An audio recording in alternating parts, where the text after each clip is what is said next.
So Destin, you worked in a foster care home. You made a short film about the experience, and now a feature film that's going to be opening on festivals worldwide. Is it fair to say that this is probably the most formative experience of your life so far?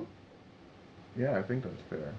It, I mean, the experience itself was extremely impactful, but it also came at a time in my life when I was just transitioning out of college, and I was in my early 20s and questioning life and everything. And that experience, I think, came at a very specific time that really really changed me in that moment and taught me a lot about myself. I was really struck by how young the staff of this foster care home were. Yeah, that's a one of the interesting things about the environment that I was working in was that most of the supervisors or the caretakers of the teenagers were only about 4 years or so older. It was a lot of early 20-year-olds who were in charge of being the caretakers. And my first supervisor was she was a 25-year-old or mid 20-year-old female supervisor who wasn't that much older than me, and none of us were that much along the experience of life, not that much further along than the teenagers that we were in charge of. So it's definitely an interesting setup.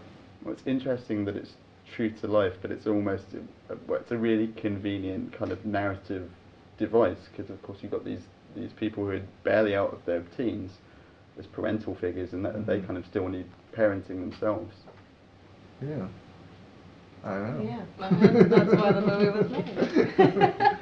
Yeah, I mean that's something that we're exploring in the movie, and the character of Grace is obviously a very broken individual who is still learning how to work on a lot of the things that she's telling the teenagers to do, and she hasn't quite figured it out for herself yet.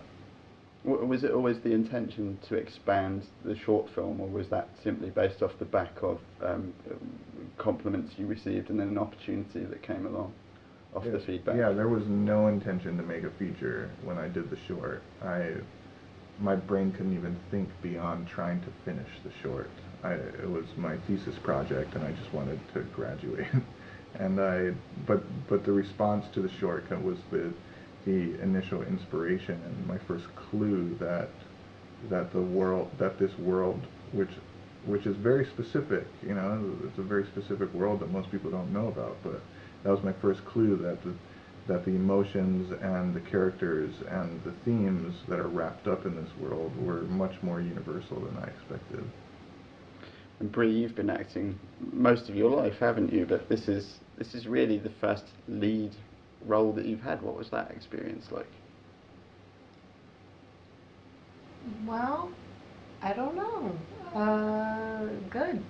It worked out okay. I don't know. It was something that I didn't really feel comfortable taking on, and I didn't really know why I didn't feel comfortable doing it. I just didn't really think that I don't really enjoy that much attention, I guess. So I thought that if I stayed playing more interesting roles that were supporting and were to the side, that I would actually have more opportunity in the end, because I wouldn't be so seen. But then the script for Short Term 12 came around, and it changed my perspective on the idea of being, I wish there was a different term other than lead. Like, I think leader sounds better. But it changed my perspective on how I saw that role, because I loved the script, and I loved Grace, and I loved the story, and I wanted to tell it for all the reasons that had nothing to do with me. And the second it became not about me and not about an opportunity for me to do more, to be seen more, or whatever, and it was just that I loved the story and felt like I wanted to do right by these people and by the story, that then I became pretty comfortable. I still had to do it, I hadn't done it before, but I felt okay with going forward with it. Do you think that having being a child star was important for this film, in that it helped you build those intimate relationships with your teenage co-stars maybe a little more quickly? First of all, I was not a child star. I barely worked as a child. I wanted to work really badly, but I did not really work at all. We all remember Sleepover. No one remembers Sleepover, but that's very funny. We all remember Sleepover. We don't. Untouched by an Angel. Oh God, never forget Touched by an Angel. I think it helped. I think it helped because I understood.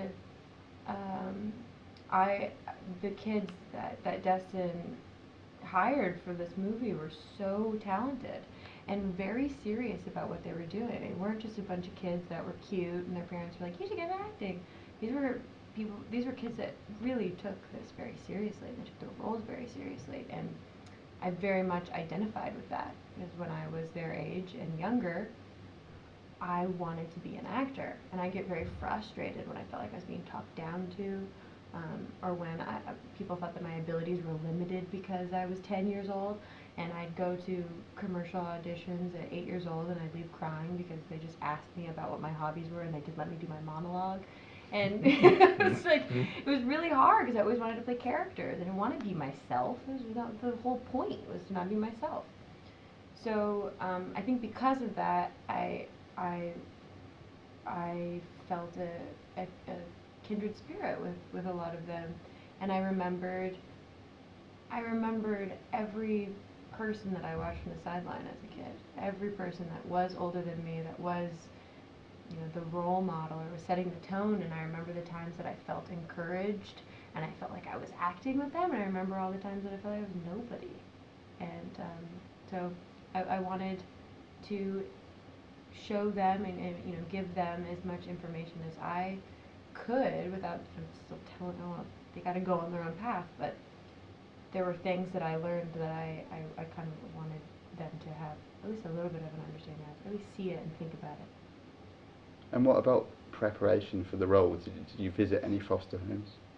I did. I shadowed at a facility. How long for? It's not really something I want to talk about. Okay. I mean, I think the only reason why I have an issue with it is because talking about the length of time of preparation and the amount of time I spent with the kids, I feel like paints some sort of, like, it's too specific of a picture, and I don't want to get into the specifics of the process of it. I don't like talking about how many days we shot it. It doesn't matter. You know, suffice it to say it was pretty crucial. It was crucial, yeah. But it could have been an hour, and I think it really would have said a lot. The second you see it, I mean, his short film too is really informative as well. You get a really clear sense as to what that role looks like of the line staff. There's a weird, delicate balance. It's a strange spot. And Destin, the kind of semi-documentary shooting style, if I can call it that, I think what it does is it also tends to lend a greater emphasis to these really cinematic moments. The two that spring to mind being those long takes of the confessional rap and then the confessional short story. I think they kind of have a real power because of the style in the scenes around them. Can you talk about kind of your visual approach? Sure. All of our aesthetic choices from the very beginning, working with Brett Pollock, my DP, all of those choices were revolving around one hope, which was to create an environment that allowed for the best performances that we could get. And so that was our starting point for how we were going to shoot the entire movie.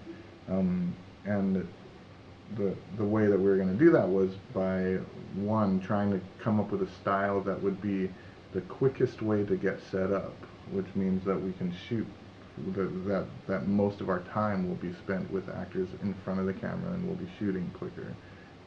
Also trying to light most of our scenes in it as unobtrusive way as possible. So most of our lights were coming in from outside windows in order to keep the environment that the actors are acting in as intact as possible without having a giant, a giant light in their face.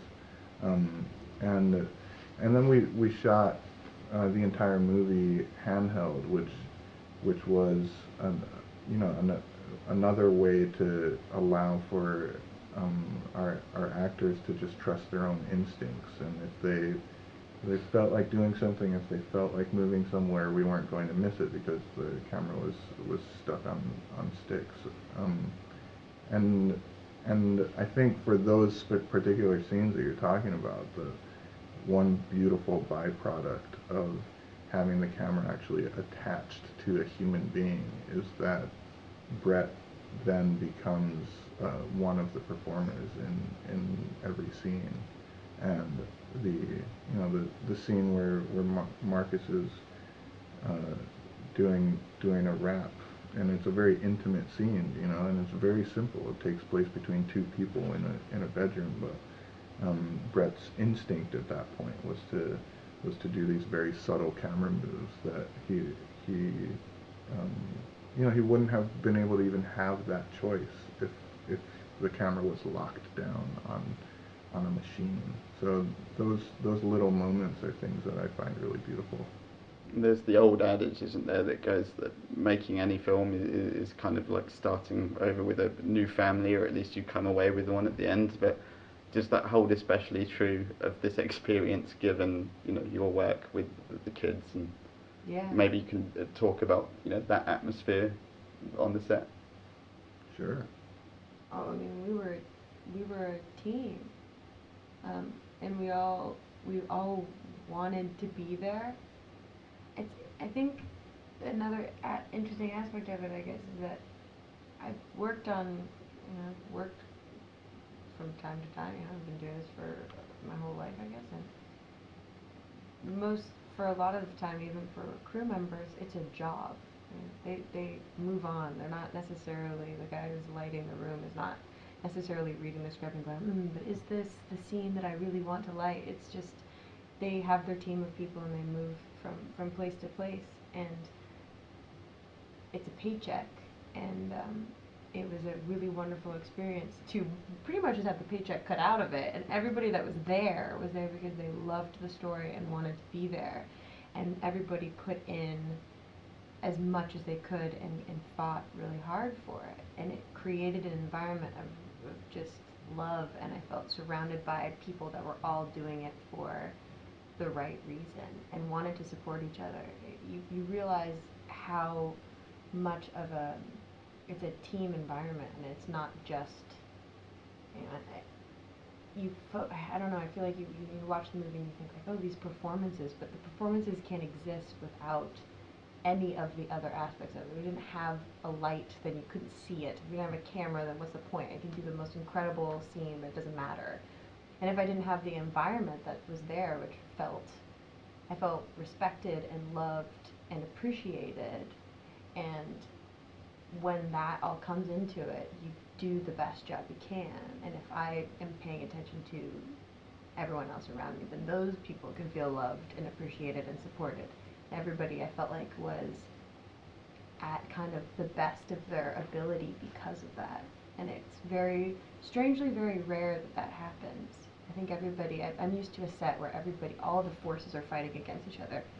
Sound hates the wardrobe people because the clothes don't have room for a lav, and the actors hate the lights because they're in their face, or they hate everybody for being in their eye line, and instead it was the exact opposite. Everybody wanted to accommodate everybody else, and I think it shows in the film. I think I'd like to end by talking about the ending, but we'll try not to give too much away. This repeated action of the staff chasing Sammy, it's kind of become like the icon for the film. It's the poster and it's in the advertising. It's kind of bittersweet, isn't it? In the sense that it feels joyous at the end because they've helped these kids, but the ones who are helped along, there's going to be kids tomorrow that are going to be replacing them, and they're going to be doing exactly the same thing over and over. I mean, just talk about what I think is a really iconic moment, and the moment that I think people are going to take away from this film, not just because it's at the end, but because it's a really powerful composition. Sure, I think I can talk about that without giving it away, because I think that that has become an icon because one of the main themes in this movie is that life happens in cycles, and everything that is happening in this film is about characters trying to break cycles that have been set in place even before they were born, cycles that have possibly been passed down from generations and generations of parents making bad choices and good choices, but those, Grace, we come into the story on Grace at a moment when she is trying really hard to break one of these cycles that has just been handed to her, from the time she was a kid, and I think that moment that begins and ends the movie is just one representation of how these cycles do continue, but that there is also hope to burst out of them, and the bursting usually isn't a complete shatter, it's just like slightly changing something, and sometimes it's just slightly changing perspective, and that's why some people can see that ending as a happy ending. When you really think about it, it's not that happy, but your perspective has kind of changed a little bit, and I think that's where the hope comes from. And before we let you go, we're big Criterion fans at the Vérité magazine, and we know that you are too. You just had your top 10 on the website, and one of them that you pointed out was The Game, that some colleagues of ours, that they have a film collective called the Badlands Film Collective, and they just screened a 35mm print of it alongside a 35mm print of Birth from John Finlay's personal collection. It was a tribute to the DP Harris Savides. Wow, I wish I could have been there. That sounds great. It looked incredible. I wasn't there, unfortunately, but I'm told it looked great. Yeah, I just really like to know, because we're big fans of The Game, what it is that you love about it, and maybe also both of you, if there are any upcoming releases that you're excited about, or things that you haven't yet added to your collection. The Game, I don't know exactly what year it came out, but I was still living in Sacramento, so I must have been 6 years old or 5 years old when it came out. And I can't really, I was so young, I can't really tell you exactly what it was, but it was my favorite movie. I watched the movie about 100 times. I thought it was the most brilliant and most exciting and interesting and weird movie I'd ever seen. And I don't know. It took me like 10 years later for me to know, oh, that was Sean Penn? Like, I didn't know who anybody was. I just loved it. I don't know. I was really into magic as a kid, and so I think the idea that everything's kind of twisting in on itself and that it's a game, and I have no idea. But it was just really important to me. You're 6 when you watch that? That says a lot, doesn't it? It's a pretty frightening movie. Yeah, even now. That movie is a mind blower. I don't know. What year did that movie come out? 97 for you guys. It was 98 for us. 97? Yeah. Yeah, so I was like 7 or 8. Yeah, it's a creepy movie. I know, it just wasn't.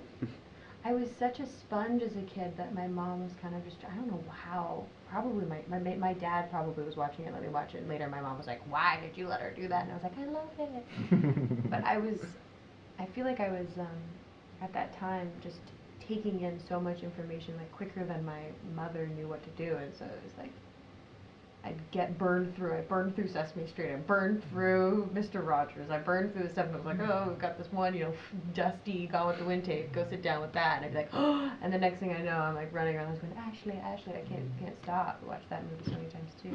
From Cookie Monster to Michael Douglas in 5 Easy Steps. I don't know. But then my next favorite movie was Stir of Echoes, which was like a Kevin Bacon. I love that. Dude. But that's a really screwed up movie. And so imagine When that fingernail I today? that scarred me for life, that Oh. fingernail. I think I was like Oh. 11 or 10 when that movie came out. I thought, oh my god. I don't know. I just liked those. I liked what lies beneath. I liked suspense. Now I can't do it.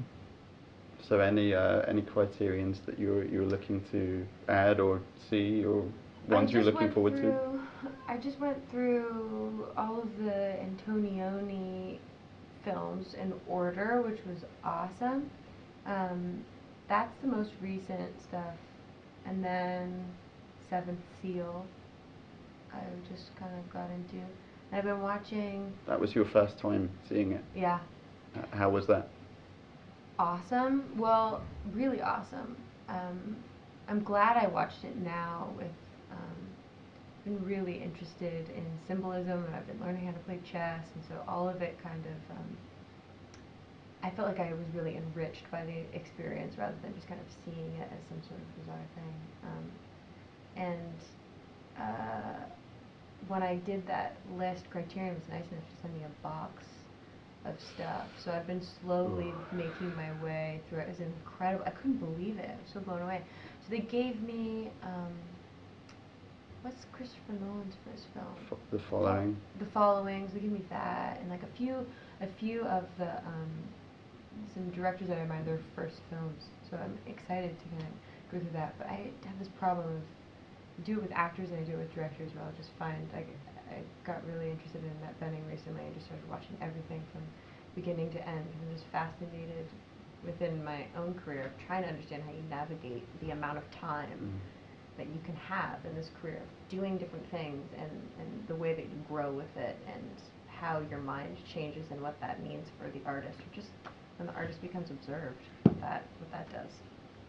Well, I think all that's left to be said is that the audience are in for a real treat when the film screens tonight and over the London Film Festival, and then its general release next month. So enjoy your time here at the London Film Festival. You Thank especially, you. Brie, Thank you. being the queen of the festival, having three movies.